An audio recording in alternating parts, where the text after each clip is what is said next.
At yung bigay ng Panginoon. Amen!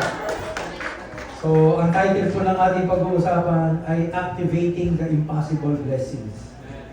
Sino po rito lang gusto ng blessing? Amen! So, ang mensahe po na ito ay para sa mga ubos na yung mga pag-asa.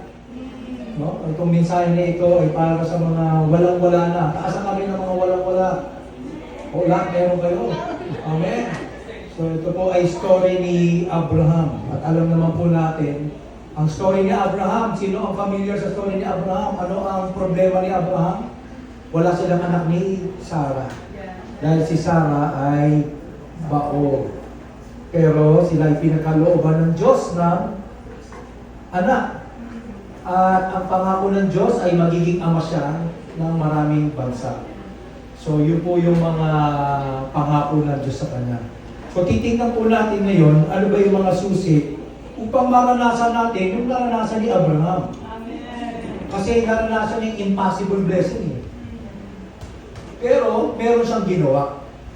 So ngayon, sa tingin ko, pag ginawa natin yung ginawa na Abraham, may tendency na may experience din natin yung naranasan niya. Amen. Sa CLGF Church, marami po dyan na mga hindi na magkakaanak pero nagkaanak na po sila. Siguro lagpas 5. Since nung nanay ko po ang pastora, meron dyan, may doktora kaming member na sinabi ng doktor, hindi ka na magkakaanak. Ngayon, siya ay obigaini. So alam niya, medically speaking, na mahirap magkaanak.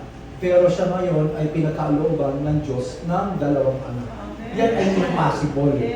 Medically speaking, pag sinabing baog ka, hindi ka na talaga magkakaanak. Pero walang imposible sa mga taong nananampalataya sa Diyos. Kasi anong dahilan para sambahin natin sa kung di naman siya gumagawa ng milagro sa buhay pa natin. So sino po dito gustong makamtan yung impossible blessing? Taas ang kamay. Ang lahat ng magtataas ng kamay ay makakaranas ng impossible blessing. Wow. Okay, ito yung mga ginawa ni Abraham.